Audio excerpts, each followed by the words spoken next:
You were influenced by, like, was it Appetite for Destruction? Yeah. How do you know that? That's so crazy. That's so weird. Yeah, exactly. I was, I think, 7 years old at just like a family friend get together around the holidays, I think. And I was just crazy bored. Like, I used to bring my PlayStation to all of our family events and just like plug it into their TV and play. And I was really into music blogs at the time, and I just remember finding like, it was some really, really old Skrillex track. But I remember hearing that and it just blew my mind. And I literally like went around the bus and I was like, everyone listen to this, listen to this, listen to this. Oh my God. And then right when I came home, I did like as much research as I possibly could about just like making those sounds and all that. And that's kind of what got me to start. Literally people were named like Booty Clap when I like started making music. Like that was the type of electronic at the time. And I figured if I named myself something like that, when you were like 15, 16, yeah, your 15, mom's 16. like calling yourself Booty Clap. Yeah, exactly. It wouldn't be a good look at all. Hi, this is Lauren Engel of Sidewalk Talk. I'm here with Andrew Luce. Hello. So you were born, was it Woodside? Wow. Wait, am I allowed to swear? Yeah. Okay, that's crazy. I was born in kind of like Los Altos, Palo Alto area actually. Yeah. I think at Stanford Hospital. But I lived, how did you know that? That's so weird. Like, I lived between like Los Altos and San Francisco actually my whole life, in like early stages before I went to high school. Woodside is where my mom lived. My parents have been divorced since I was really young. Oh. But Woodside's where my mom lived, and that's where I was growing up like through middle school and all that. And then when I went to high school, they moved, but mostly Woodside, yeah. Yeah, also your parents were in that area like the whole time too. Yeah, exactly. My dad was jumping around a bunch. My mom remarried when I was like 4 or something, so. Oh, so you barely remember their divorce. Yeah, exactly. Yeah, yeah, it's all been good. It was a very pleasant divorce, honestly. But she's kind of stayed in 1 or 2 houses with my stepdad, but my dad was bouncing all around like with different jobs and all that. And he lives in New York now, actually. Oh, what do they do? My mom and stepdad are actually largely retired. My dad is really similar to me, actually, in the way that he doesn't really have like a job, as far as I know, but he just like hustles every single day and does like all sorts of different kinds of things. More like creative or? Yeah, like creative work, but more like just freelance stuff. Like he just really doesn't like working for like a boss. Yeah. And he just kind of like gaming systems, not like video game systems, but like literally gaming the system to be able to get like the most out of the lease, if that makes sense. He's a really weird dude. Is there like one thing that he did for a while, or? Well, when I was growing up, he was in stocks. Oh, okay. But when my parents got divorced, like some things got changed with that. So I honestly don't have a fucking clue. Like he does like website design type stuff. A lot of internet-based communications, and helps like start businesses and all that. But he's had a really crazy life, like really, really crazy life. Damn. A lot of ups and downs. Yeah. Yeah. And your mom? My mom, not nearly as crazy of a life, but she worked a lot in like tech and all that, but I honestly like really don't know that much about my parents' like work histories. They just don't really tell me that much. Oh. Yeah, as far as that goes. What was it like growing up in Woodside? It was honestly like probably the most secluded kind of just. Woodside is like a total bubble from the rest of the world. Yeah. It's a super nice, beautiful area, but like culturally speaking, I didn't get really any of the like I was very blessed to live in an area like there, but I didn't really grow up with kids or like having like childhood experiences actually, like at all. Like my growing up was literally just playing video games pretty much and making music actually. But I never had like typical like middle school shenanigans really. Like my middle school was really there was like not a single kid doing drugs in my middle school, for example. Like that just wasn't even a concept there. Where like the whole thought of that when I was in like 6th grade was just like completely beyond me mentally. But I just found out one of my best friends was smoking weed when he was like 12, and apparently that's a normal thing now. But I didn't really grow up around that. Yeah. It was very bubbly, like just a bunch of old people, not that many kids. And I didn't isolated. Yeah, super isolated. And I didn't go. It was like the suburbs. And I didn't go to school in Woodside. I went to school in I went to public school for elementary school in Palo Alto, and then for middle school I went to like a private, like really fucking weird, like weird private school in a place called Hillsborough. But it was like no grades, no tests, like kids there that were named like Sunflower and shit like that, like just really weird upbringing, honestly. Yeah. I was around like some really unusual weird stuff. Were you into school though? I really liked being around like other kids, but I would say after I left middle school I got a lot less into it socially, I guess, like because I've been doing music pretty much my whole life, like as far as I remember. I was playing guitar like every day for hours a day. Yeah, you were young, like 8 or something. Exactly, like 11 years ago, which is also crazy to think about. But that has been like my whole thing forever. I was a pretty social, like fun, outgoing kid when I was younger. But at my middle school, it was such a small place that it was more like a family type environment. Mm-hmm. It wasn't like big like it wasn't like the typical middle school experience where you go and you're like getting pushed into lockers or whatever, like typical like U.S. middle school, high school experiences. It was a lot more of like a family, close-knit community. So I really like that kind of stuff. I like one-on-one conversations with people. I like cannot do small talk. So that was nice for me. But when I went to high school, it was a lot different. Like I wanted to leave pretty much right away. I went to a boarding school because that's what my sister did, and I just really liked the concept of it. I think maybe it was just that I wanted to like follow in her footsteps kind of, but I just remember the second I got there I was absolutely miserable, and like the classes weren't interesting to me, the kids, like it was just like way too much for me mentally. Was it because it's like so everyone is like 24/7 with each other, like class and then dorm life? Yeah, kind of. It was also just like way different. It was like a little bit more normal kids than like I really went to the weirdest middle school ever. It's called Nueva. You can look it up. It's a great school. Like I actually owe a lot of my musical development to it, but and really amazing teachers, but like the weirdest fucking place on the planet.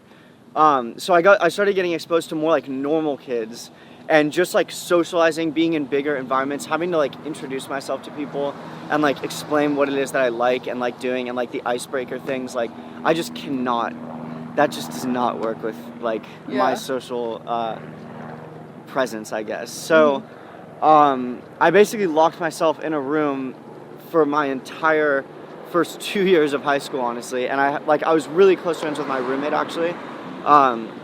Like we basically couldn't be separated. But other than that, I had not very many friends, honestly. And that was kind of the way throughout all of high school. But I did my work, and I was a decent student. And I just did it because I knew I had to get it done. Yeah. But beyond that, like I just did music, and that was kind of like my way of shutting out everything else. What kind of subjects were you into back then? English and math. But I'm fucking terrible at math now. It's so bad because I don't go to school right now, so like all that quick skill is gone. But I love English. I never really read for fun until towards the end of my high school experience, but like I just had this, it was a great school, like really good teachers, and I had this one teacher that just kind of explained to me the concept of reading, and like how you can read like thousands of years of people's past mistakes and learn about them, so you don't have to make them yourself, when you can just read a book in like a day. And that was like I love reading. Reading's super important. Like that helicopter that's been above us. Sorry guys, the audio. You were influenced by like, was it Appetite for Destruction? Yeah, how do you know that? That's so crazy. That's so weird. Yeah, exactly. I was I think 7 years old at just like a family friend get together around the holidays, I think. And I was just crazy bored. Like, I used to bring my PlayStation to all of our family events and just like plug it into their TV and play. But I forgot to bring it, or they didn't let me bring it or something this time. So I just like wandered outside into my mom's car and listened through it, and I was just like, this is everything I've ever wanted to do. And like literally immediately after that, I started like doing guitar lessons, playing guitar every day, like buying the books, like learning everything I possibly could to like play those songs. And that was like kind of how I first got into music. Did it ever occur to you to join a band because you did guitar and drums? Yeah, and it's honestly like, I think my dream is being in a band at some point. I would love to do that. Oh, really? Yeah. But I did bands when I was in middle school a lot. Like, I was in classes. I took like all the music classes I could. My middle school, again, it was weird, but like, they had some really cool, like I was in like a music production class when I was in 6th grade, which is pretty crazy. Like no other middle schools really offer that.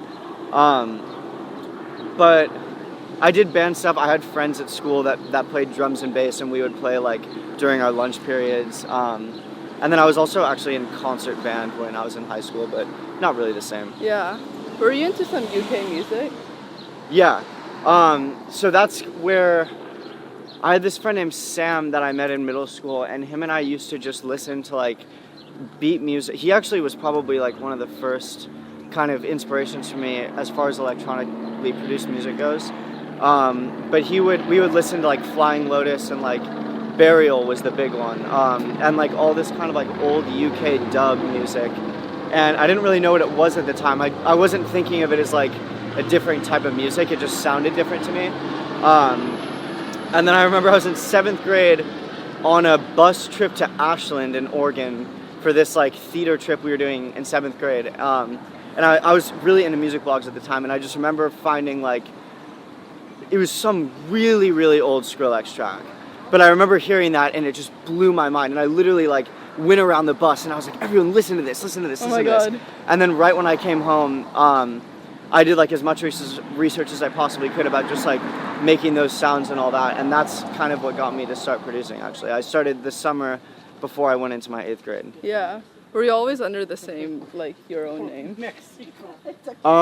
Yes, I tried to come up with one a lot of times actually when I was younger, but eventually I came to the consensus that like there's just no way I could ever attach myself to like a particular name as far as it's a tough question, because like I'm this is on the very down low, but like Andrew Luce is not and will not be the only thing that I'm doing.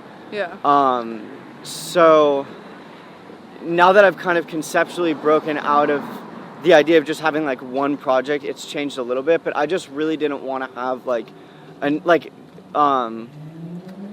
trying to think, like literally people were named like Booty Clap when I like started making music. Like that was the type of electronic at the time, and I figured if I named myself something like that, when you were like 15, 16, when yeah, your 15, mom's 16, like calling yourself Booty Clap. Yeah, exactly. It wouldn't be a good look at all, as far as the family side of things goes. Oh my God. And I just knew that like down the road I would have kind of gotten over the name, and I really wanted people to associate my music just like with me as a person more than with like a stage name, I guess. Because I was marketing my music and sharing my music and promoting it to other like fellow teenagers or young kids, and I hate the idea of like art, like celebrity artist type thing, like being super disconnected from the fans or anything like that. I think is so stupid, because they're like the people that are actually supporting you and giving you feedback and listening to your music and paying the bills and all that. So like I think having that sort of connection is a really good thing. Like I actually talk to a lot of my fans on like a really regular basis, to where like they're friends basically. Yeah.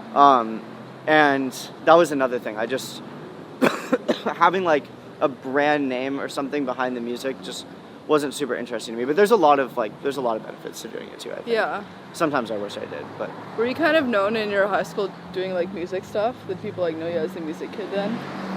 Yeah.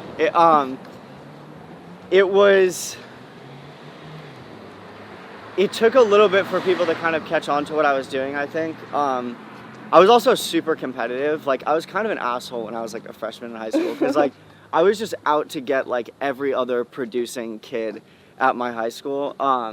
because there were a lot actually. There were a lot of kids that kind of started producing around that time because again, that's when like Skrillex and all that was popular. Right. But a lot of those kids actually ended up getting like kicked out or had drug-related issues or anything like that. So. Damn, that like cleared the competition for you already. Yeah, it did. It did all the work for me. Did all the work. Hopefully they're doing okay now. But but I started like DJing the school dances and all that kind of stuff, and eventually through that, I just tried to actually play music that the kids wanted to hear, and that was like how they initially knew me, just because I like did a pretty good job at the school dances. So they like stuff outside of like top 40 then? Yeah, exactly. Because wow.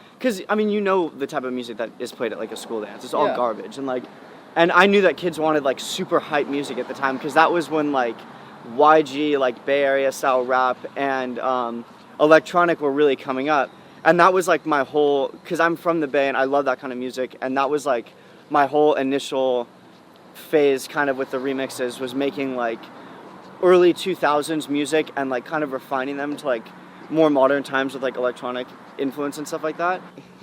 Basically, after I played at Snow Globe when I was a sophomore, that's when kids really like. You won a competition to play that, right? Yeah, that's when kids really started to catch on a bit more because I like went around my boarding school dorm and would like go into kids' rooms and like ask them to vote for me, because that was the beauty of boarding school. It's like there was like 400, 500 kids just all at my disposal that I could just walk into their room and ask to vote for me. And then some of them, like this kid from Turkey named Semi, thank you again Semi, he like would go online and go to all his Turkish friends and ask them to vote for me and all that. So like doing things like that kind of helped spread my name out at the high school with what I was doing. And then kids were crazy supportive actually. And this school was pretty supportive actually. I'm very like blessed to not have ever really had to deal with too much like BS from that front. Same thing with my parents, like very, very, very supportive people with everything I do. Was Snow Globe the first like big performance that you did? It was my first show really actually. Yeah. Like other than just school stuff. I literally bought tickets for me and all my friends to go when I was like an act that played there, just because of like how little I knew about like that whole scene and everything like that. It's really funny. Did you already have fans by that point? Like, were watching your performance in Snow Globe back then? Apparently, yeah. Definitely not many. Like relatively speaking to the time period, it was a lot, but like to give like an actual number, I had like 700 followers on SoundCloud or something like that. Damn. Something like that. Yeah. And was it early on that you started lying about your age? No, I never lied. Oh, you didn't? Yeah, I didn't lie. I was frustrated at first with that, but you pretty quickly realize like if you're going to a show and you do drink and you're like 16 years old and something goes wrong, it's like it's over for that venue or the promoters. Like they have to shut down, they lose their liquor license, and like it's all over for them. So I picked up on that pretty quickly and just kind of respected that like they have their job and I have my job. But I was like, I remember I played a show when I was, the example I always use, I played a show when I was 16 in San Francisco at this 21 plus venue, and they didn't let me inside for 45 minutes. And then they eventually let me inside and they were like, you cannot go anywhere, you can't drink anything, we'll throw you out, we'll close the whole show. And I was like, okay, no worries. Because I actually still don't really drink, but I really, really didn't when I was younger. Yeah. Like, I did not even have like a sip of alcohol. Mm-hmm. But they didn't even let me sit like in the artist sitting area. I got there like an hour and a half before the show because I was stoked about it. And they put me on like a stool on the stage and just had me sit there for like an hour and a half. Oh my gosh. Yeah, it was tough, but I still deal with the same problems now. Yeah. But you eventually get used to it. Yeah. Like it's just part of the deal. Actually, what do your parents think of you being in like the music scene at such a young age where everyone's like drinking or, you know? I think it depends on the sides. I think my mom and stepdad sort of side of it, they lived with me. My dad moved to New York when I was like a sophomore in high school, so I started seeing him like a lot less frequently, whereas my parents, as in my mom, moved to where my high school was actually when I went there. So they like were seeing me often and like they knew what was going on. And I was like completely out of like drinking and drugs and partying and all that, like especially my first 3 years of high school, really. Yeah, so they just trusted you, I guess. Yeah, so they just like really trusted me, I think. My dad did too. I'm sure they were both a little bit worried about it. But it was really like, when I was young, I did, again, electric guitar, but I did like classical guitar, and I was in like this classical guitar program. I was doing a lot of jazz stuff, playing drums too, like going to band camps and all that. And I think the only weird thing for them on both sides was like, they were seeing me doing like a classical recital at the end of 8th grade, and then like about a year and a half later, I was playing at Snow Globe. And like, that was just the weirdest thing for them, because there was like, my whole 8th grade, I would just sit inside and produce, and they didn't really know what I was doing. But they just like kind of told me to just get outside and like go exercise or anything, because I was like a seriously chubby boy. Like, really? I did not leave my room. I just made music all day. But they didn't really know what I was doing. But luckily, because of like the Snow Globe situation and just kind of working with the circumstances that I had in boarding school, when I had like a lot of free time that I didn't spend doing typical high school things, it was pretty quick that they started to catch on to what I was doing and start supporting it. Like, my parents all came to Snow Globe that year that I played in. Wow. And I think that just being able to see that I was like actually doing something with it, they were just like, they've been the most supportive and like the most trusting ever since, really. Yeah. It's really amazing, honestly. Did you say before that you kind of like didn't like most of the shows that you liked that you performed at? That does sound like something I would say. So basically, I think just in the last, because after I finished high school is when I moved down here, like right afterwards, 2 weeks afterwards or so. And my life was absolutely amazing at the time. Like, just finished high school, like beautiful, the most loving relationship ever. Just so many good things like lined up and going on. And my idea was move to LA, get my EP done that summer, release it afterwards, like so on and so forth. Super straightforward plan. But I moved to LA and I just had this sense of like, I just knew that I needed to like screw something in my life up, honestly, to like inspire some sort of change. Because seriously, there were so many good things that were going on. I wasn't like really inspired to do much anymore. Because I think one of the things that happens when you're an artist is like, or at least for me, like when you're like a bedroom producer type artist, is you have all these initial kind of goals of, I want to get 1 million plays, or I want to get 1 million plays on one song, or like I want to have a release on this label, or I want to play in front of really big crowds or anything like that. Like, there's a huge difference between playing for five people and then playing for 10,000 people. And like, you go and see those types of crowds and you're like, wow, I really want to do that. And then when you do those things, which honestly isn't that challenging to get to that first point, to just be able to do them once, I think a lot of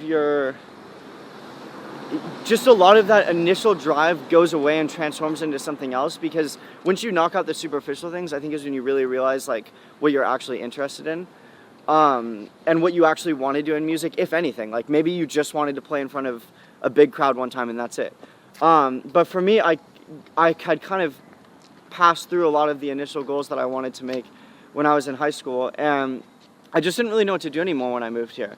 And I realized over the course of like a year or so that I just really was not as into electronic shows anymore, but mostly 100% like the actual listening and producing of electronic dance music. I have infinite love for it, infinite respect for it. I think it's one of the most amazing like cultures of music. And I don't think there's any shows that you can go to that are more like loving and supportive than electronic. Like, the whole community is absolutely amazing.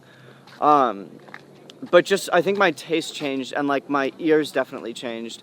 And I just kind of started realizing, like, as I was playing shows, that I'd be playing bigger shows and like in front of crowds, but there were two things. One, that I wasn't playing out any of my own music, which felt really inauthentic to me. Because I want to have like a full package. Like, if there's 10,000 kids in a crowd and 5 of them know my music and 5 of them are there to see me, then I want to give those 5 like what they expect to see, or like what they came to see. Not me playing just some other music to get people hyped. At the same time, I love getting people super hyped, and I don't think my music has ever been made for, it hasn't for a long time been made for clubs or for festivals. Like, it was more like, this is such a nasty, horrible phrase for me to use, but like intelligent dance music kind of thing. Like, I was trying to incorporate like some musicality into the stuff that was getting kids excited and energetic and all that. And for some of it worked, but yeah, it just didn't feel right going out and having the live experience be something different than what I was interested in and what I wanted to make at home. And I think another thing that's so important to remember when you're doing electronic is you can be in front of 25,000 people, but none of them can have any idea who you are. And that's like very different from the past, where like usually if you're playing in front of those types of crowds, it's because you have like kind of earned your spot to get there almost, and like you've built up a big fan base. You have tons of people that are coming and buying tickets to go see you. But like in the electronic space, you can have good booking agents and have a couple songs that did well online and play in front of tens of thousands of people. And again, like there's no real connection. You're just there to give them music to dance to. Like there's no like artist fan connection. And that's like the most important thing to me. Because again, like I said, like one of the reasons why I didn't choose a stage name was because I wanted people to be able to kind of connect and relate with me more personally, especially like younger kids. And yeah, it just was against everything I believed in that sense. It was completely separated in all respects, like my music from my shows to the kind of way I was connecting with people at shows.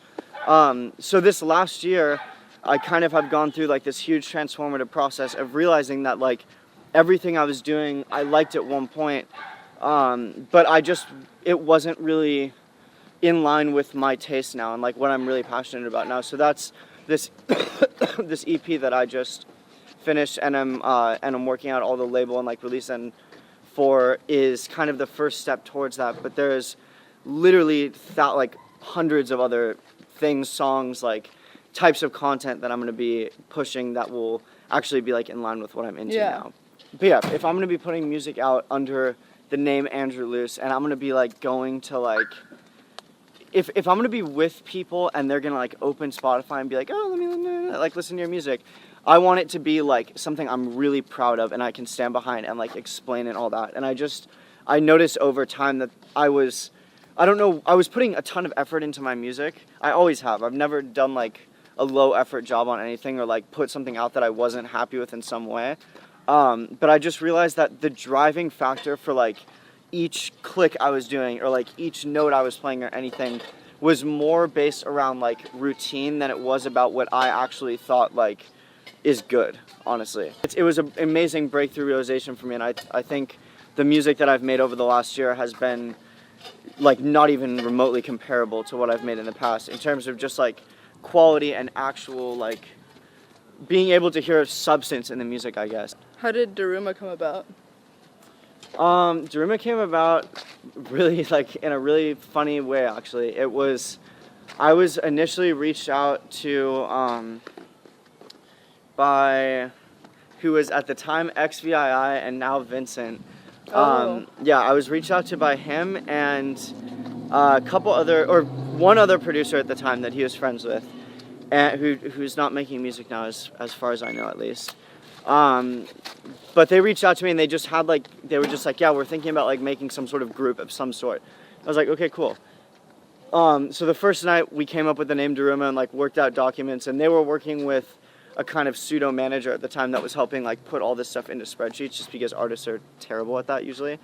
And yeah, I mean, from there on out, it really evolved a lot in a short period of time. Like artist collectives at the time and still are such a tough thing to manage because you're dealing with kids from all sorts of areas of the world, all different backgrounds, like all different levels of motivation and experience and like professional type experience, like being able to actually do things on time and all that. But we've actually been working on an absurd amount of stuff over the last year to kind of like relaunch in a similar way that I'm doing with my own career, actually, and just really, really being up on actually curating like good quality music that people haven't heard before. Because that's what we were doing in the beginning, and that's kind of what the name of the game has always been, is like trying to put a spotlight on the music or the people or whatever it might be that don't get like the recognition that they deserve but are doing something really cool, and like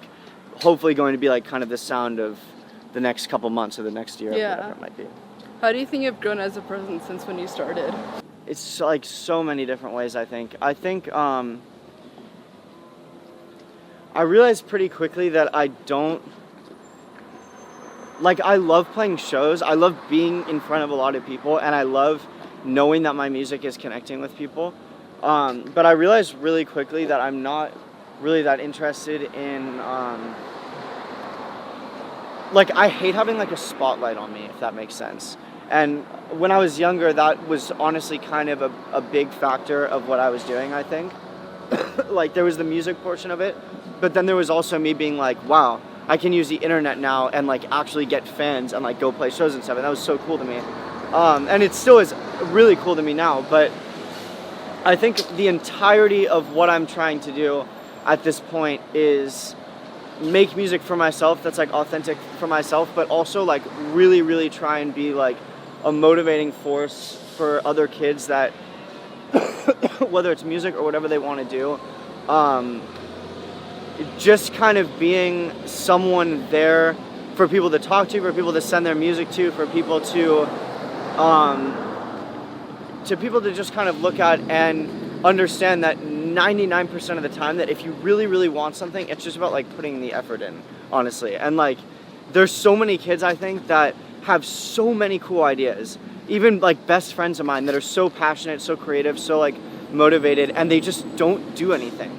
And then they might blame it on like other factors or whatever, but at the end of the day, it's just like about actually putting work in. And I think if I've changed in any way as a person, I've become a lot more focused about like a lot less focused about what I personally just want to do within like my own self, and a lot more focused on like what I can do for other people, and how I can kind of use my experiences, I guess, to help other people not make like similar mistakes that I did. Like this whole last year, basically, I haven't really been outputting any music just because I couldn't, honestly. Like, I had to take a year off for the most part and really experience life, I guess, and like read books and start inputting a lot more information, because for the longest time I was just in a room making music, outputting, and then again I kind of just ran myself dry of that, and I needed to find like new inspiration and all that.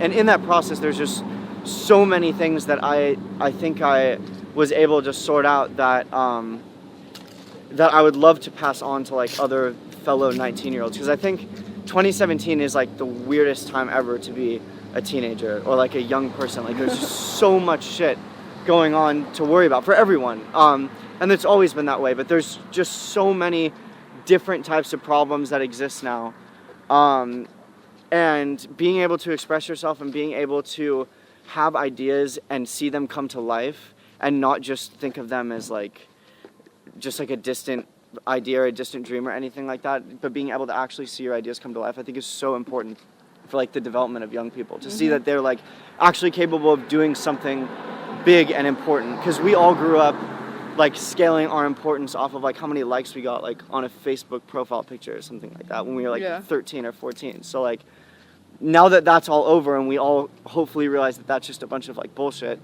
I think that we are such a creative, powerful generation that is just so lazy, and I am just really focused on trying to get people to not be lazy and try and do something cool with like all the crazy stuff that's going on, I guess, and all the things that we have access to now. Yeah, answers a bit of my last question, but what do you want to be remembered for? Anything different to what you just said? Oh my gosh. Yeah, I don't know. I'm too young to answer that. Like, I don't even know really what I want to be doing in like a couple years necessarily. I guess if there's anything that I just really want to make a lasting impact on people that will go well beyond the extent of like my own lifetime. I'm such like an ever-changing person. I think everyone is constantly changing so often that and especially in music, it's like I used to be so focused on getting like the one perfect song or the one perfect record or anything, and that's just not really how it works, because people will listen to your song now for 5 days and then they move on to something else. So I really think it would honestly just be having my again, like my experiences and kind of my passion for actually seeing like ideas come to life, or seeing my own musical concepts or anything that I have come to life, and just expanding that out to other people and showing them that they're able to do really whatever they want to. As like cliche of a thing that is, I think it's seriously so important for this generation of kids, like actually doing something right now. Yeah. Not just going through the numbers and then like cashing out in 60 or so years and not really having done anything. Because again, there's just so much opportunity for people to be creating and doing cool things. You don't need like studios or anything like that. You don't need like big expensive photo cameras anymore. Like you can do so much creation with just like things that we have, that most people have, at least in the US, at their disposal. And that's such a luxury that people aren't really taking advantage of, I feel like, sometimes. And to not really listen to anyone other than yourself, I think that's also a really important one that I would like to pass on to people. Yeah, I love that. Thank you so much. Yeah, of course. Bye, guys.